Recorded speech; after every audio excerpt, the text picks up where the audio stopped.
అచ్యుతాపురం మండలంలో ఈరోజు దేశవ్యాప్తంగా కేంద్ర కార్మిక సంఘాలన్నీ కూడా పిలుపునిచ్చే బ్లాక్ డే చేయమని. ఈ బ్లాక్ డే ఉద్దేశం ఈరోజు కార్మికులకి అనేకమైనటువంటి కార్మిక చట్టాలు ఉన్నాయి.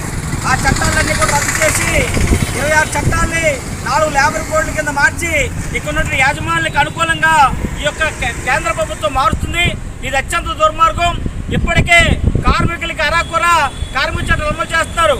ఏ లేబర్ కోడ్లు కానీ వస్తే యాజమాన్యాల దయాదాక్షిణ్యాల మీద ఆధారపడి జీవనం అనేది ఉంటుంది. వాళ్ళ ఇష్టానుసారం ఐరన్ ఫైర్ అంటే వాళ్ళు తొలగించరు, అక్రమ తొలగింపులు చేస్తారు. జీతాలు ఇవ్వకపోయినా, పిఎఫ్ అమలు చేయకపోయినా, మన కార్మిక చట్టాలు ఏం అమలు చేయకపోయినా సరే ఈరోజు వాళ్ళ దయాదాక్షిణ్యం ఆధారపడి ఉండాలి.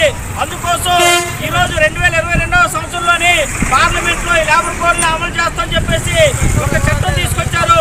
ఈ చట్టాన్ని రద్దు చేయాలని చెప్పేసి సిఐటిగా అన్ని కార్మిక సంఘాలు కూడా దేశవ్యాప్తంగా ఈరోజు పిలుపునివ్వడం జరిగింది.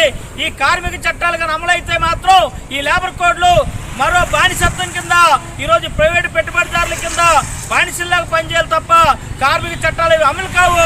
కాబట్టి ఈ యొక్క కార్మిక వర్గానికి తీవ్ర నష్టం జరుగుతుంది. అందువల్ల ఈ కార్మిక లేబర్ కోడ్ని వెంటనే రద్దు చేసి పాత పత్రులు 26 కార్మిక చట్టాలను సక్రమంగా అమలు చేసి కార్మికులకు ఈఎస్ఐ, పిఎఫ్, ఓవర్ టైము అలాగే కనీస వేతనాలు పెంచాలని చెప్పి మేము సిఐటిగా డిమాండ్ చేస్తున్నాం.